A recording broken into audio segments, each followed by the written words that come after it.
منہج اصل میں کہتے ہیں راستے کو، عربی زبان میں نون ہا جیم، یہ جو لفظ ہے نہج، یہ واضح اور کھلے راستے پر بولا جاتا ہے، کشادہ راستہ۔ اور یہ جو لفظ ہے یہ قرآن مجید میں بھی آیا ہے اور یہ حدیث میں بھی آیا ہے۔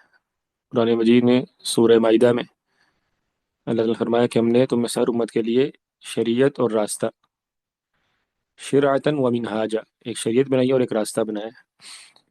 یعنی ہر امت کے لیے اللہ تعالیٰ نے کوئی نہ کوئی راستہ نازل کیا جس پر چل کے اس نے اللہ تعالیٰ کی رضا کو پانا ہے۔ تو منہج جو ہے یہ لغوی اعتبار سے راستے کو کہتے ہیں، اور اسی معنی میں اور بہت سارے الفاظ استعمال ہوتے ہیں، منہج، مسلک، مذہب، آپ نے لفظ سنے ہوں گے نا، تمہارا مسلک کیا ہے، یا تمہارا مذہب کیا ہے، یا فلاں کا منہج کیسا ہے۔ تو یہ منہج کا معنی، مسلک کا معنی، مذہب کا معنی، یہ سب ہم معنی الفاظ ہیں، یعنی فلاں شخص کس راستے پر ہے۔ جب ہم یہ سوال کرتے ہیں کہ تمہارا منہج کیا ہے، یا تمہارا مسلک کیا ہے، یا تمہارا مذہب کیا ہے، تو ان سب سوالوں کا معنی کیا ہوتا ہے؟ یعنی تم کس کے راستے پر چل رہے ہو۔ دوسری بات یہ کہ یہ بات سمجھنا کیوں ضروری ہے کہ ہمارا منہج کیا ہونا چاہیے، یہ ہمارا مسلک کیا ہونا چاہیے، یہ ہمارا مذہب کیا ہونا چاہیے۔ یہ بات سمجھنا اس لیے ضروری ہے کہ اللہ تعالیٰ نے قرآن مجید میں بالکل ابتدا ہی میں، جو قرآن مجید کی پہلی صورت ہے سورہ فاتحہ، جو پورے قرآن مجید کا اللہ تعالیٰ کی تعلیمات کا خلاصہ ہے، تو اس میں ہمیں یہ بات بیان فرمائی ہے، اور اس میں ہم سے یہ کہا گیا ہے کہ آپ یہ دعا کیا کریں، اہدنا الصراط المستقیم، اے اللہ ہمیں سیدھے راستے پر چلا۔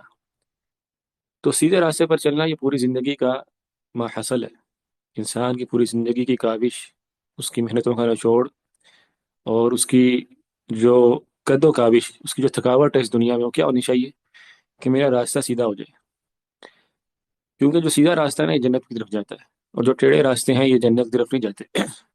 رسول اللہ صلی اللہ علیہ وسلم نے فرمایا وَأَنَّ هَذَا صِرَاطِي مُسْتَقِيمًا فَاتَّبِعُوهُ، یہ جو میرا راستہ ہے سیدھا راستہ ہے، تم نے اس پہ چل کر میرے پیچھے پیچھے آنا ہے۔ وَلَا تَتَّبِعُوا السُّبُلَ فَتَفَرَّقَ بِكُمْ عَنْ سَبِيلِهِ، اور جو دائیں بائیں کے راستے ہوں گے تم نے ان کے پیچھے نہیں جانا، یہ تمہیں بھٹکا دیں گے، تمہیں جنت کے راستے سے گم کر دیں گے۔ تو جو صراط مستقیم ہے، سیدھا راستہ، اس کو پہچاننا اور اس پر گامزن ہونا بہت ضروری ہے۔ اسی لیے امام طبری رحمہ اللہ، جو شیخ المفسرین ہیں، اہل تفسیر کے امام ہیں، تو انہوں نے صراط مستقیم کی تفسیر میں یہ بات ذکر کی ہے کہ یہ منہج ہے۔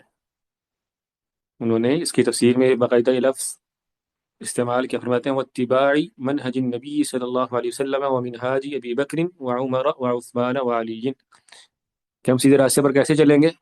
کہ ہم اللہ سے سوال کریں گے کہ ہمیں محمد صلی اللہ علیہ وسلم کے منہج اور ابو بکر، عمر، عثمان اور علی رضی اللہ عنہم کے منہج پر چلا دے۔ تو منہج کا معنی کیا ہے؟ کہ انبیاء کا اور خلفاء راشدین کا اور سلف صالحین کا جو راستہ ہے اس پر ہم نے چلنا ہے، اس راستے کو ہم نے پہچاننا ہے انشاءاللہ، اللہ کی توفیق کے ساتھ۔